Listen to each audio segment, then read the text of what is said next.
पाएंगे ये वाली। छोटी ई से इमरती। अगला स्वर है ई, बड़ी ई। बड़ी ई से ईख। ईख मतलब गन्ना, करेक्ट। उसके बाद और क्या होता है बड़ी ई से? ईद। बड़ी ईद से ईद। ईद मनाते हैं ना फेस्टिवल? हाँ। चलिए अगले स्वर पर आते हैं। अगला स्वर है ऊ। छोटा ऊ। छोटा ऊ से उल्लू। सही जवाब। और क्या क्या होता है छोटे ऊ से? उपहार। उपहार गिफ्ट आप इंग्लिश में बोलते हैं, हिंदी में हम उसको उपहार बोलते हैं। और होता है उपवन, मतलब कि गार्डन। जिस गार्डन में हम जाते हैं ना सैर करने, फ्लावर्स और घास होती है, उसको हिंदी में क्या बोलते हैं? उपवन। क्या बोलते हैं? उपवन। सही जवाब। अगला स्वर है बड़ा ऊ। बड़े ऊ से ऊन। और क्या क्या होता है बड़े ऊ से? ऊपर। ऊपर कैसे जाते हैं? ऐसे ना, तेज बोलिए। और क्या होता है बड़े ऊ से? ऊंट की सवारी की है?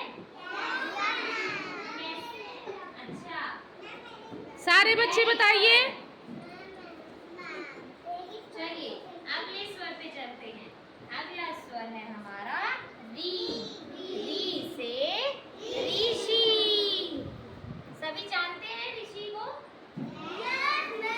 ऋषि देखा है कहाँ होता है? कहाँ होता है? मंदिर में और पहाड़ों पर जो तपस्या करते हैं, है ना, लंबी समय तक। हाँ, सही जवाब। अगले स्वर पर चलते हैं। चलिए अगला स्वर है हमारा पहले ए। ए से एड़ी। और क्या होता है ए से? ए होती है ना हिंदी में गिनती, 1 2। तो एक का जो उच्चारण है वो कैसा होता है? एक। ठीक है। उसके बाद आता है आए। आए से ऐनक। ऐनक लगाते हैं कौन? दादी, दादा। सही जवाब। और एक से क्या होता है? ऐसे एम्बुलेंस। एम्बुलेंस पता है ना कब आती है? जब कोई बहुत ज्यादा बीमार होता है तब उसे लेने के लिए एम्बुलेंस की गाड़ी आती है। सही जवाब, शाबाश। चलिए अगले स्वर पे चलते हैं। ओ से ओखली। ओखली में क्या कूदा जाता है? अदरक, है ना। उसके बाद ओ से होते हैं ओले।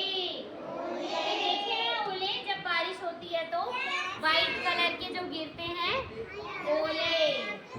यस। उसके बाद अगला स्वर है हमारा आओ। आओ से औरत। और क्या होता है आओ से? औजार। औजार यूज करते हुए देखा है? जब घर में कोई चीज खराब हो जाती है तो हम उसे ठीक करने के लिए जब बुलाते हैं तो वो कुछ औजार लेकर आता है ठीक करने के लिए। बिल्कुल उसी तरीके से। सही बताया आप सभी। ठीक है, तो हमें पता चला कि ओ से औरत और औ से औजार होता है। अगला स्वर है हमारा और अंतिम स्वर अंग से अंगूर। अंगूर खाना किस किस को पसंद है?